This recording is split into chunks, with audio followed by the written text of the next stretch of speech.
High viewers, మన సమాజం అయినా సినిమా ఫీల్డ్ అయినా పొలిటీషియన్స్ అయినా కానీ అవతలవాడు మంచోడైతే వాడు ఎంత పెద్ద పొజిషన్లో ఉన్నా వాడిని తుస్కారంగా తీసేస్తూ ఉంటారు, అంతకు పట్టించుకోరు. అవతలవాడు చెడ్డోడైతే, తేడాగాడైతే, మూర్ఖుడైతే, అహంకారం ఉన్నోడైతే వాడు ఏదో చిన్న పోస్ట్లో ఉన్న అమ్మ బాబోయ్ వాడా అంటే వాడికి రెస్పెక్ట్ ఎక్కువ ఇస్తూ ఉంటారు. పదవులు లేకపోయినా సరే వాడు కొంచెం జాగ్రత్తగా ఉండాలి రోయ్. ఇలా ఈరోజు పవన్ కళ్యాణ్ ఓపెన్ అయిపోయాడు. యాక్చువల్ జూన్ 12న హరిహర వీరమల్లు రిలీజ్ కాబోతుంది. ఇప్పటి నుంచో వెయిటింగ్ ఆ సినిమా. ఇప్పుడు అకస్మాత్తుగా ఎగ్జిబిటర్లు వచ్చి రేపు జూన్ 1 నుంచి మేము థియేటర్లు మూసేస్తున్నాం, నిర్మాణాలతో మాకు 1,00,000 ఇష్యూస్ ఉన్నాయి, ఆ థియేటర్లు రన్ చేయలేం. అదేమంటే ఓనర్లు కాదు ఎక్కువ రన్ చేస్తుంది లీజ్దారులు. లైక్ ఈవేళ హడావిడి సినిమాటోగ్రఫీ మంత్రి, పర్యాటక శాఖ మంత్రి కందుల దుర్గేష్ మాట్లాడి అసలు ఏం మాట్లాడుతున్నారు, ఏం చేస్తున్నారు, ఎప్పుడూ లేనిది పవన్ కళ్యాణ్ సినిమా అప్పుడే రేట్లు తగ్గేటోళ్ళు టికెట్లు, ఇప్పుడు వచ్చేసి థియేటర్లు మూసేటోళ్ళు, ఏది ఇదంతా కరెక్ట్ కాదు. ఇండస్ట్రీలో నలుగురే ఉండి ఈ థియేటర్ల మొత్తాన్ని నడిపిస్తున్న విషయం మాకు తెలిసింది, వాళ్ళు ఎవరో వాటి లెక్కలేంటి త్వరలో తెలుస్తామని చెప్పేసి అన్నాడు. ఇప్పుడు పవన్ కళ్యాణ్ ఎంటర్ అయ్యాడు. థ్యాంక్స్, సూపర్ రిటర్న్ గిఫ్ట్ ఇచ్చారు. సంవత్సరమైంది కూటమి గవర్నమెంట్ ఫామ్ అయ్యి, చంద్రబాబు నాయుడు ముఖ్యమంత్రి అయ్యి.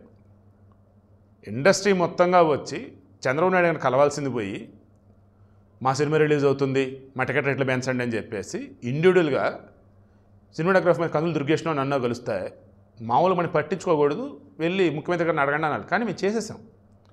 చంద్రబాబు మాకు ఆ ఫ్రీడమ్ ఇచ్చారు, మేము కూడా చేసాం. కానీ మీరు ఏం చేస్తున్నారు, రిటర్న్ గిఫ్ట్ ఇచ్చారు. ఇప్పుడు ఏ రకంగా, మేము మీరు ఏది అడిగితే చేస్తున్నాం కదా, అందుకని నా సినిమా రిలీజ్ కాబోతుంటే థియేటర్ మూసేసిపోతున్నారు. అదే జగన్మోహన్ రెడ్డి హయాంలో ఆయన ఏది చెప్తే అది చేశారు. మీరు బాబు అంటే ఆయన దాకా వెళ్ళారు.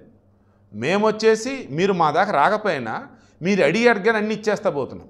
అందుకే ఇక మీదట ఫిలిం డెవలప్మెంట్ సంబంధించి ఒక కాంప్రహెన్సివ్ పాలసీ తీసుకురాబోతున్నాం. ఇండివిజువల్గా ఎవరు వచ్చే పనిలా చాలు, ఇక చాలు, ఇంకా అయిపోయింది. ఇక మీదట ఇండస్ట్రీ నుంచి రావాలి. ఏ రకంగా, అయ్యా పలానా యూనియన్ వాళ్ళం, అలా పలానా యూనియన్ వాళ్ళం, అలా నిర్మాతలు అన్నప్పుడు యార్లగడ్డ సుప్రియ, అక్కినేని అంటే in the sense Annapurna studios, next Dil Raju, తర్వాత వచ్చేసి ఈయనెవరు మన అల్లు అరవింద్, తర్వాత వచ్చేసి ఇతను మన పేర్లు మర్చిపోతున్నా అబ్బా సారీ, సురేష్ గారు, తర్వాత చూసుకుంటూ ఉన్నట్టయితే ఏషియన్ సినిమాస్ వాళ్ళు ఉన్నారు వాళ్ళు, ఆ తర్వాత వచ్చేసి కొంతమంది నిర్మాతలు, సబ్జెక్టు కరెక్షన్ కొంతమంది నిర్మాతలు ఉన్నారు. ఓకేనా, వీళ్ళంతా ఏకమై వస్తే అచ్చనబాబు అని, నవీన్ ఎర్నేని అని, మైత్రి మూవీస్ వీళ్ళంతా కమిటీగా ఫామ్ అయ్యి ఇదిగో మాదొక సంఘం అయ్యా, ఇది సార్ మరి తెలుగు సినిమా ఇండస్ట్రీకి సంబంధించి ఏపీలో కూడా మాకు వసతులు కావాలి, ఇదిగో మేము ఇక్కడ షూటింగ్లు చేస్తాం, మాకు ఈ బెనిఫిట్స్ ఉండాలి, వాట్ ఎవర్ ఇట్ ఈస్. మీరు ఒక పాలసీతో వస్తే, డాక్యుమెంట్తో వస్తే చూసి అప్పుడు డెసిషన్ తీసుకుందాం. ఇక మీదట సింగిల్గా రావద్దమ్మా. ఎవరెవరైతే ఈ థియేటర్లు మొత్తం హ్యాండ్ ఓవర్ చేసేసుకొని నడిపిస్తూ ఉన్నారు, త్వరలో లెక్కలు తేలుద్దాం.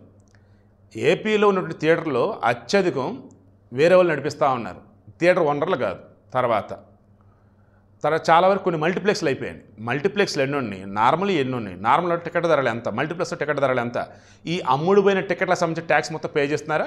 అండ్ థియేటర్లో వచ్చేసి తాగునీటి సౌకర్యాలు ఉన్నాయా, మలమూత్రాలకు సంబంధించినప్పుడు వాష్రూమ్స్ ఎలా ఉన్నాయి, అండ్ ఫుడ్ ఐటమ్స్ వచ్చేసి ఎలా ఉన్నాయి, వాటి మీద వచ్చేసి ట్యాక్స్లు ఎలా ఉన్నాయి, కరెక్ట్గా అమ్ముతున్నారా లేదా, ఇవన్నీ లెక్కలు చేస్తాం. ఏం పర్లే, ఈ నుంచి పద్ధతిగా వెళ్దాం అని చెప్పాడు. ఆల్మోస్ట్ ఇంక ఎలాగంటే జగన్మోహన్ రెడ్డి హయాంలో ఎలాగైతే కుక్కిలి పేనులో పడున్నారు ఇండస్ట్రీ వాళ్ళు, ఇప్పుడు అలా వద్దు, రూల్స్ ప్రకారం పోదాం, మేము అలాగే పోదాం, సరేనా, త్వరలో కలుద్దాం అని చెప్పేసి తేల్చి అవతల పడేశారు. నేను మరలా క్లోజ్ చేసిన వీడియో సింపుల్గా చెప్పేసి ఒక లైను, ఇండస్ట్రీ ఈరోజు నిజంగా కొంతమంది అంటున్నట్టుగా కేవలం 4 పెద్దవాళ్ళ చేతుల్లో ఉంది. ఆ పెద్దవాళ్ళు ఎవరు ఏంటన్నప్పుడు దిల్ రాజు అంటారు, అల్లు అరవింద్ అంటారు, సురేష్ ప్రకాష్ వాళ్ళు అంటారు, ఇప్పుడు కొత్తగా మైత్రి మూవీ మేకర్స్ వాళ్ళు అని చెప్పేసి లైక్ ఈవేళ అంటూ ఉంటారు. ఆ 4 అంటే వీళ్ళైనా ఇంకెవరైనా ఇప్పటికీ ఎవరికి తెలియదు, కానీ వీళ్ళు కనిపిస్తుంటారు బయటికి. మరి నిజాలు ఏంటి చూద్దాం. పవన్ కళ్యాణ్కి సంబంధించి హరిహర వీరమల్లు వచ్చేసి నైజాం ఏరియా సంబంధించి డిస్ట్రిబ్యూషన్ అన్నప్పుడు, పంపిణీదారుల హక్కులు అన్నప్పుడు నాగవంశీ తీసుకున్నారంట.